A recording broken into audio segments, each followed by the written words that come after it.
I just learned today via a website identified with a law firm that I have encountered before that in 2008, specifically in December 12th of 2008, there was implementation of a regulation concerning defense contracting. And among the things it discussed were informations about self disclosure when it came to what would otherwise be determined as being fraud involved with contract procurement.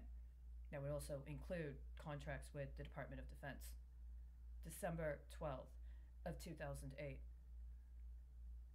That means that people that were in Congress, including those that participated in the election season of 2008, would have already known about this because it would have already been broached at the appropriate federal agencies, which then would have been correlated with the committee assignments and would potentially also have involved appropriations, which would be necessary to carry out changes to policy, including policy regarding procurement around contracts with the Department of Defense. Now, I'm not going to speak too much more on this, except to say that sometime after that, I attempted to reapply to go to college. I never got my college degree. I never got an undergraduate degree. But within 20 years of when I originally entered, I attempted to reapply. Or rather, when I stopped going to school there, within 20 years, I attempted to reapply. And they said the same thing they said to me at the time. Well, we don't understand how you're going to be any more capable of financing your college education this time around than you were the first time. What they did not disclose to me is that they had used my college entrance essay and some sort of policy that I have tracked allows for a correlation of understanding benchmarking associated with things I mentioned in my college entrance essay that correlate with specific product lines around various defense articles. Nobody told me when I applied for college that one of the reasons they accepted me early entrance is because apparently I demonstrated some sort of competency that a defense contractor would find lucrative, including for the next 25 years. Nobody told me that that was because defense contractors had already been provided with many lucrative opportunities for at least the 10 previous years. I can trace this all the way back to when I was in 4th grade.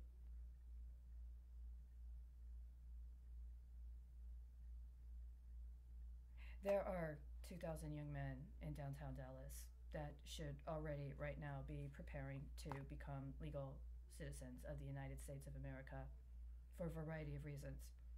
I've already provided information on what should have already been done in order to take them out of the concentration of commercialization that is occurring while they're on site, and to put them in an appropriate residential environment in order to make the accommodations that need to be made in order to allow for them to acclimate to the adjustment. If they are personally involved in some form of crime and have been deployed to the United States as part of some covert operation, that can be discerned very quickly by the appropriately suited people. But if they're not, and they're actually fleeing organized crime, then nobody has a right to think that now they have been availed of their specific campaign contributions, similar to the ways that the last time there was alarm about the surge at the border happening right in time for a major issue on a bond underwriting, significant pension fund activity that has correlated twice now with these sorts of strategic arrangements, that now they've got these specific kind of campaign contributions that they were looking for. And now, after a period of time wherein the opposition party candidates have been able to draw on the political capital of people who are not even legally eligible to vote, then now it's their turn. See, they did that for 10 years. They did that for the time frame between the 2008 presidential election and the 2016 presidential election. And they used me personally both times. And not only did they use me personally both times, but they used two completely different contexts of young men and women with a specific political capital potential based upon what they were capable of and the communities they came from as risk leveraging and illicit campaign activities that somebody, I guess, thought they wanted to try to get away with saying was part of their nuclear paradigm.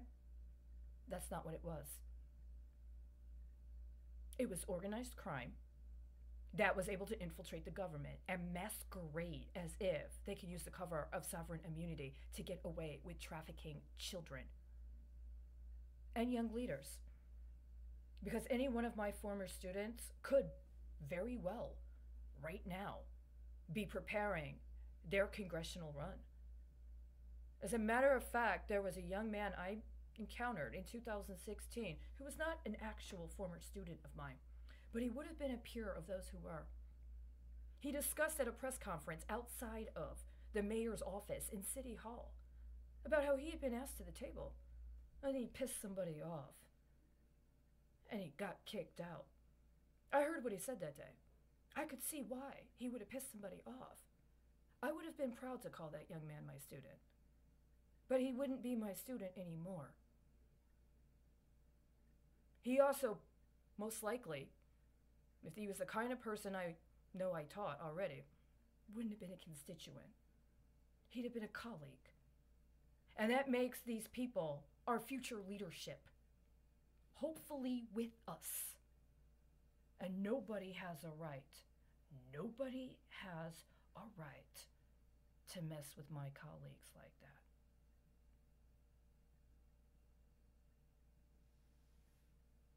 So I hope that other people who feel that they're entitled understand you did not self-disclose. And I'm not self-disclosing either. You wanted to triple it? You've already taken 2 generations of fine young leadership and tried to turn them into a mockery of who you apparently could not live up to being as a leader. That is not acceptable. You're not getting a third.